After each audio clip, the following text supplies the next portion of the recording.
I am Karen, a single woman working at a chemical company in the countryside.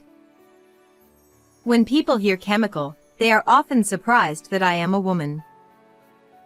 However, I have been good at chemistry since I was young and even got a hazardous materials license in high school. I love my current job and continue to enjoy it. I was born and bred in this small rural town. In the past, the only place to go was the candy store, but recently there have been many changes, such as the construction of a new airport and a tall apartment building in front of the station. And, I don't know if it's specific to rural areas or unique to this town, but since long ago, there have been many delinquent youths resembling biker gangs here. Even now, sometimes you can hear the sound of police cars chasing them late at night. Though they're called youths, it seems lately there are many university students among them. At one time, I went out drinking with colleagues and ended up walking alone on the streets around 2 a.m. Since it was a weekday night, there were few people around, so any noise echoed loudly. Yes, for example, the sound of dozens of motorcycles. After a while, a group of motorcycles stopped ahead and were doing something dangerous. Because I've always had a strong sense of justice, I instinctively intervened. As a result, I became a target along with my family by a young man who held a grudge against me, and the situation took an unexpected turn. The men from the motorcycle group are talking to a man standing at a taxi stand several tens of meters ahead of me. It's clear they're not asking for directions, and seeing the fear on the man's face, I couldn't stand by anymore. I put my phone, which I had been using, back into my pocket and approached the motorcycle group. "What are you guys doing?" At the sound of my voice, the men all turned around simultaneously. They appeared to be adults, definitely over 18 years old, and I quickly understood they were probably university students in their early 20s, grouped together as a team. The momentary distraction caused by my call allowed the man to run away. Then, one man glared at me as if he had lost his prey. Probably the leader among them, he scanned me from head to toe as if sizing me up. "You, woman, don't stick your nose into this." He spat out those words. The other men around him smirked and chuckled. For a moment, I felt in danger, but then suddenly the sirens of a police car blared. I'm not that foolish. As soon as I realized the man was being extorted, I immediately called the police and kept the call connected. After a brief questioning, I was released. I probably should have waited for the police to arrive, but the man had his bag snatched and was being searched through, so I couldn't just leave him alone. Of course, the police assured me they would recover the bag and contact the owner, which was a relief. The motorcycle group, especially the leader, looked at me with a resentful expression. I hoped that this incident would make them reconsider their actions and stop. Some time had passed, and I was sleeping at my parents' house when I woke up to a loud noise. It was the sound of something breaking and the laughter of several men. I quickly went outside and, as expected, saw about 4 young men laughing uproariously as they ran away. They had broken the window glass in the bathroom. Our family home is quite old, and perhaps due to its aging condition, the window was easily broken. Fortunately, since it happened late at night, no one was injured, and my parents were sleeping safely in their bedroom away from the bathroom. I felt relieved, but at the same time, memories of that motorcycle group from earlier came to mind. Until now, we've never experienced such harassment, and my parents aren't the type to provoke anyone's grudge. So, it seems the perpetrators targeted me specifically. If they had targeted me personally, it would be a different story, but my parents have nothing to do with it. While feeling frustrated about this, I decided to call the police and have them come to inspect the scene. The next day, a contractor came and managed to repair the damage, but the repair costs were quite high, which made me sigh. And then, the following night, I had anticipated they might come back, but it happened sooner than expected. This time, instead of breaking into the house, they were trying to enter the fields behind my parents' house. I could see the fields directly from my room, so I spotted the men. Bastards! I muttered to myself and headed to the fields. On the way there, Oh crap. the startled voices of the men echoed. When I got to the field, I found one man lying on the ground twitching, while his mates looked bewildered and didn't know what to do. He's been electrocuted. Are you okay? Seeing him collapse, I became concerned and shouted loudly. Oh shit. The other men abandoned their electrocuted friend and fled in a panic. The man lying on the ground had fainted, his eyes rolled back. Clearly, this was the result of his attempt to trespass into the field. So, I had no choice but to wait for the police to arrive. When the police and ambulance arrived, the man was taken to the hospital for treatment. While being questioned late at night, we received a report from another officer who accompanied the man to the hospital, saying he had regained consciousness. According to the officer, the man harbored a grudge because I had called the police on him previously, resulting in him being taken into custody and suspended from university for 2 weeks. The man himself had a motorcycle license, but some of his companions did not, and others were driving under the influence of alcohol.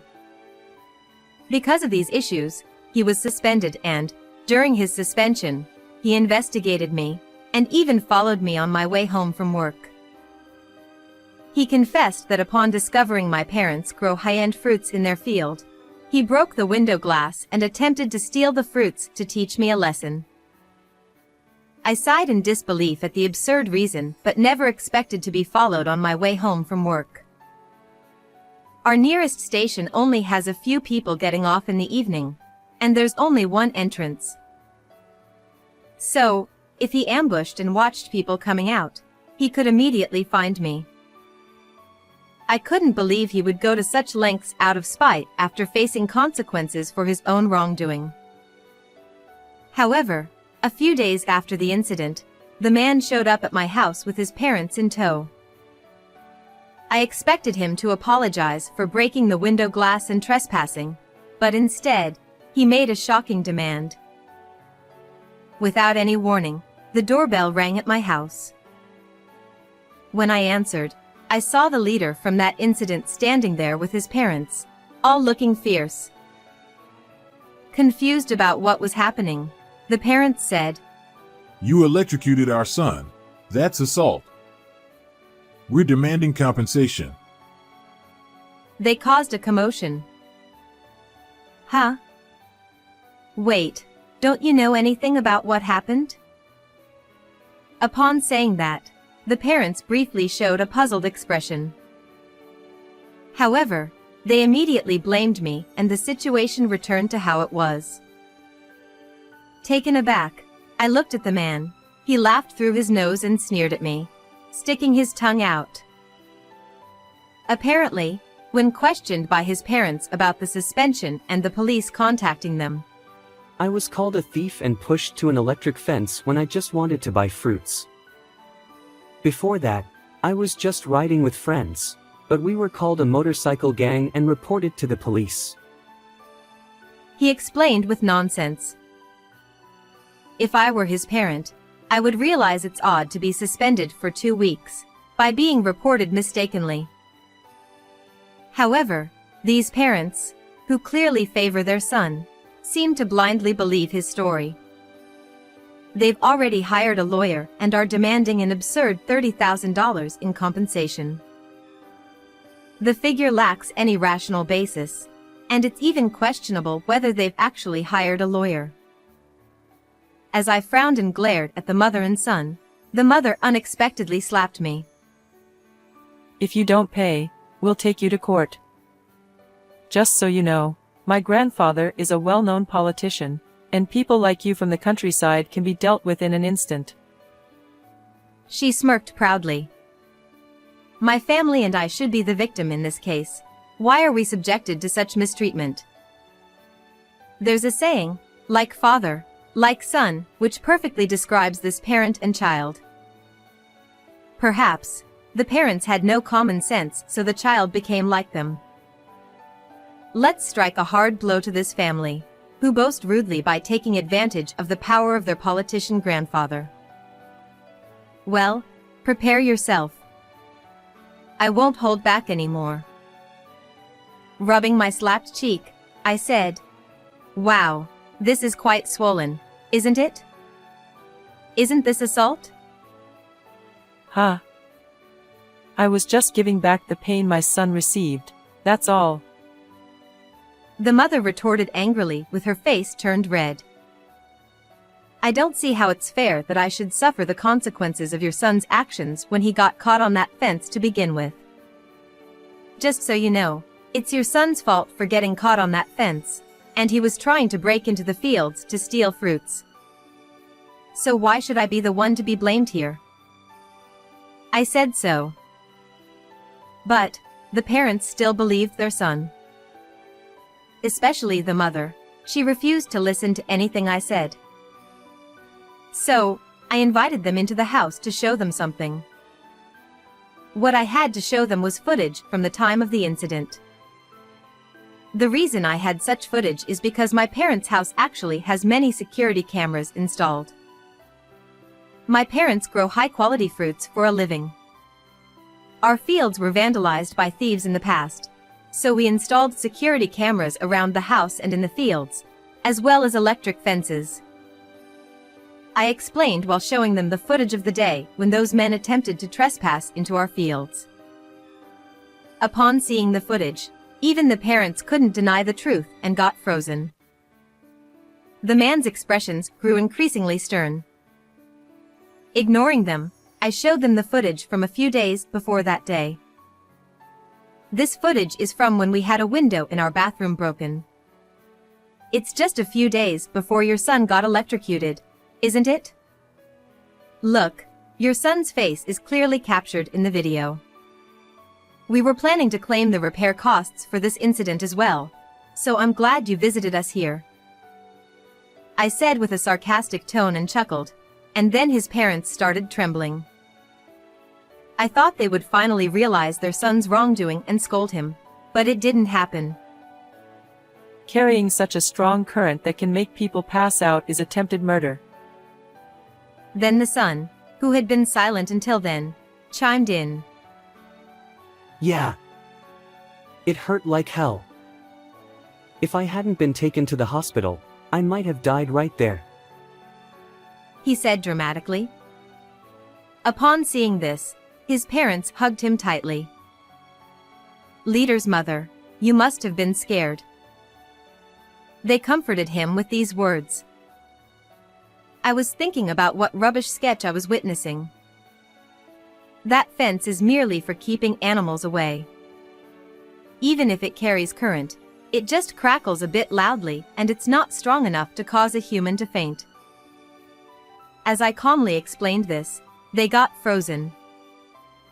Actually, the doctor who examined him mentioned that he likely fainted due to the shock of the electricity, causing his brain to create a false sense that he got a high-voltage electricity. After being taken to the hospital, he didn't require significant treatment and woke up on his own. We have the statement from police interrogation, medical examination, and testimony from the contractor who installed the fence. It has been verified how much current flows through it. It has been determined that there is no harm to the human body, and no fault has been found on our side. Upon hearing this, they fell silent, seemingly having no words left to respond. Still, the mother persisted. You're immature against a university student. It's worse to report just because they were riding bikes. She continued to make excuses and resist. Regarding the bike incident, I told them about the noise disturbance, the presence of unlicensed and drunk drivers among his friends. His delinquency is the fault of you, parents who encourage it, isn't it?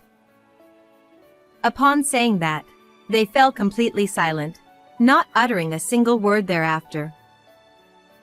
Afterwards, I told them I'd contacted them through a lawyer to demand compensation for breaking a window, and I let them go home. I thought everything was settled, but the man perhaps reached his breaking point and took drastic action. A few days after their visit, an incident occurred. On that day, I was taking a weekday off as a compensatory holiday and relaxing at home. Suddenly, there was a commotion outside. I heard my parents shouting in panic and a man's angry voice that sounded familiar. I headed to the field, having a bad feeling, only to see that man laughing uproariously while spreading some liquid in the field. The field was in chaos, and all the fruits that were about to be harvested were ruined. My parents, who were just about to start working, had found the man trespassing and destroying the field in broad daylight, and they were telling him to stop. Even from a distance, I was shocked by the devastating scene. I couldn't tell what liquid the man was spreading, and an unknown fear gripped me. If it was gasoline, it could lead to an unavoidable disaster, and there was even a risk of the fire spreading to nearby homes. "Hey, what are you doing?" I shouted, and the man turned around and said with a creepy smile on his face, "I'm going to burn it all down. If the field is burned, you can't do anything, right?" Then he pulled out a lighter. My parents let out cries that sounded almost like screams, but I noticed something when I smelled the liquid. Without that distinctive odor, the likelihood of it being gasoline or kerosene was low. I looked at the discarded can that likely contained the liquid. And then, I realized. If you want to burn it all down, why don't you do it? My outrageous statement shocked my parents as well. However, seeing that I remained composed and considering my profession, they didn't say anything. He seemed to regard my words as a final act of resistance, and attempted to ignite it, but it failed to catch fire. Unable to understand why it didn't work, the man looked bewildered. So, I, who works at a chemical company, explained it to him. "I bet that you bought the oil at the supermarket, right? Vegetable oil has a flash point around 250 degrees Celsius, so it's not that easy to ignite." Upon hearing this, the man looked even more puzzled. At that moment, the police, likely already called by my parents, arrived and promptly apprehended the man.